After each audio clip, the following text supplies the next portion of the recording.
Hello! Ngayon, ang tatalakayin naman natin ay tungkol sa defense of alibi.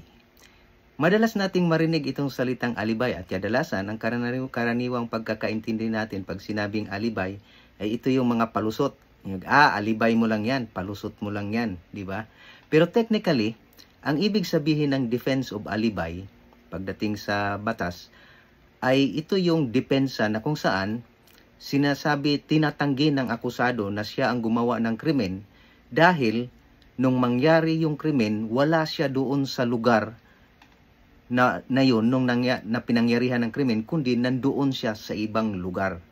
Ito yung ibig sabihin ng defense of alibi. Kaya magkasabay palagi yan, denial and alibi. Kasi tinatanggi ng akusado na siya ang gumawa ng krimen dahil nung nangyari ang krimen, wala siya doon sa lugar na pinangyarihan ng krimen, kundi nasa ibang lugar siya.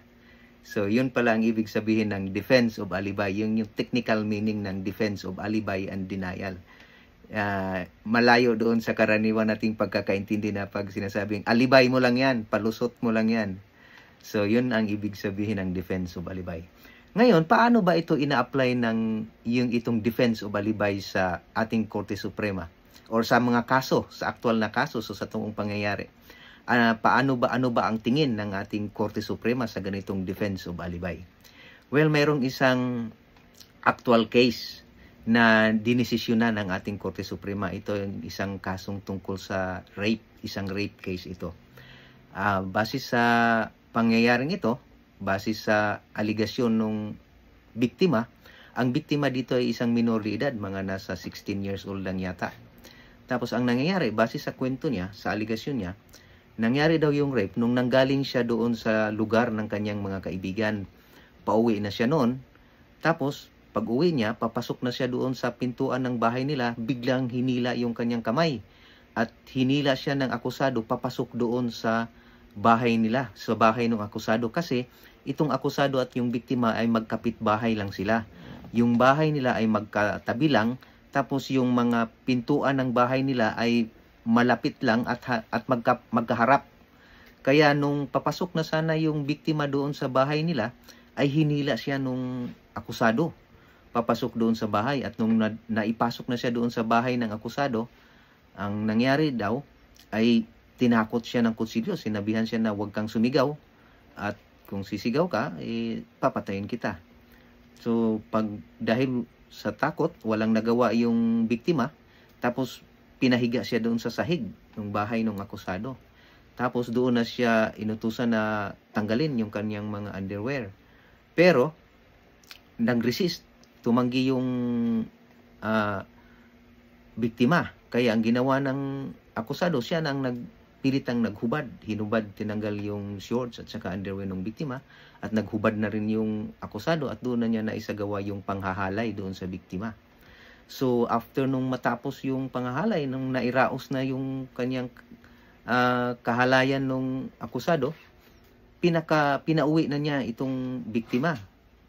Pinakawalan na niya, pero pinagbantaan niya ito na huwag sabihin kanino man yung nangyari dahil papatayin daw niya ito.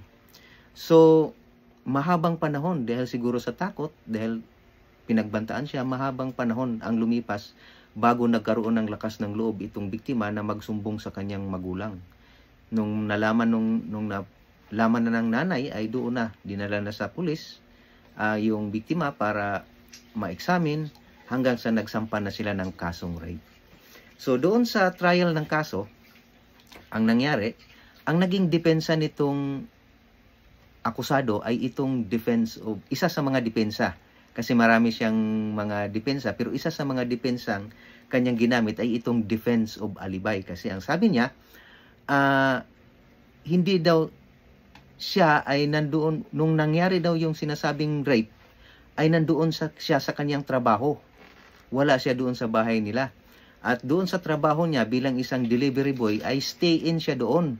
Lingguhan lang siya umuwi doon sa bahay nila. Tapos, yung bahay nila at yung bahay ng akusado at saka yung trabaho niya ay malayo. 20 kilometers daw ang distansya sa bahay niya doon sa kanyang trabaho. Tapos, pag umuwi siya doon sa bahay nila, hindi siya nagtatagal nun. Minsan natutulog lang siya, tapos sandali lang, kukuha lang siya ng mga damit, tapos babalik na rin siya ulit doon sa trabaho niya. So yun yung depensa nung akusado, defense of alibay. Tinanggi niya na ginawa niya yung rape dahil nung time na nangyari di umano yung rape, wala siya doon sa lugar, kundi nandoon siya sa trabaho niya na 20 kilometers ang layo mula doon sa bahay niya o mula doon sa pinangyarihan ng sinabing krimen na rape. Tapos, sinabi din niya na itong kasong akusasyon ng rape na ibinintang nila sa akin ay inuudyukan lang ito ng nanay dahil galit yung nanay sa akin dahil may nagkautang ng pera yung nanay sa akin, tapos nung siningil ko, nagagalit siya, kaya sinampahan nila ako ng rape. So yun ang nagiging depensa niya. Hanggang sa yung kaso, nakarating ng Supreme Court. Tapos ang ating Supreme Court, ang ginawa ng Supreme Court, kinonvict ng Supreme Court itong akusado. Kasi ang sabi ng Supreme Court, itong defense of alibay is inherently weak.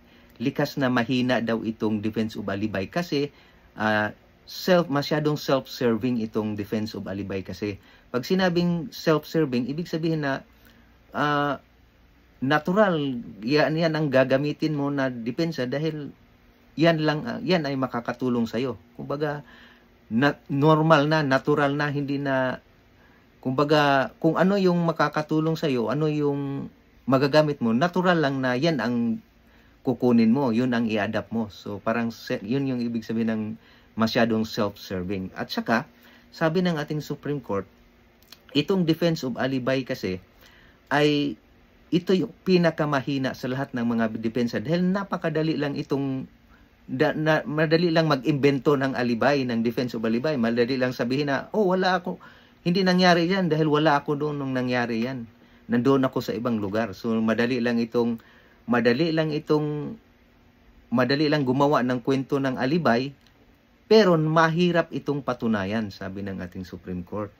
Mahirap itong patunayan. Tapos, sinabi ng ating Supreme Court na para mag-prosper itong defense of alibay, para magtagumpay ka, para maging effective itong defense of alibay, kung ito ang gagamitin mong depensa, dapat mapatunayan mo, hindi lang na wala ka doon sa lugar na pinangyarihan ng krimen nung mangyari yung krimen, kundi dapat kung nasaan ka man napaka-physically impossible na makarating ka doon sa lugar na yon na pinangyarihan ng krimen.